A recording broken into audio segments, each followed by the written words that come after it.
വിവാഹത്തിന് ശേഷമായിരുന്നു അവരുടെ പ്രണയം.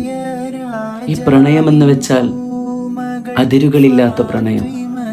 അവനിൽ നിന്ന് അവളെ തട്ടിയെടുക്കുമ്പോൾ ചിലപ്പോൾ മരണം പോലും ഒരു നിമിഷം വിഷമിച്ചിരിക്കണം. തൻ്റെ പ്രണയിനിയെ 6 അടി മണ്ണിൻ്റെ ഇരുളിലേക്ക് ഇറക്കുമ്പോൾ പ്രിയതമന്റെ കണ്ണുനീരിന് മുമ്പിൽ അടുത്തുള്ള മീസാൻ കല്ലുകൾ പോലും വിലപിച്ചിരിക്കണം.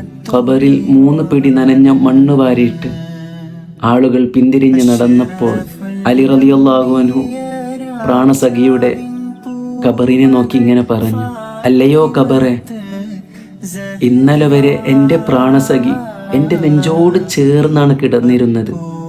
പക്ഷേ ഇന്നു മുതൽ നിന്റെ കൂടെയാണ്. നീ അവളെ പ്രയാസപ്പെടുത്തരുതേ, എനിക്കത് സഹിക്കാൻ പോലും കഴിയില്ല. ഇസ്ലാമിൽ കണ്ണ് നിറയിപ്പിച്ച ഒരുപാട് സന്ദർഭങ്ങളുണ്ട്. ആ ഒരുപാട് സന്ദർഭങ്ങളിൽ ഒരു സന്ദർഭമാണ് ഞാനിപ്പോൾ നിങ്ങളുടെ മുമ്പിൽ പറഞ്ഞത്.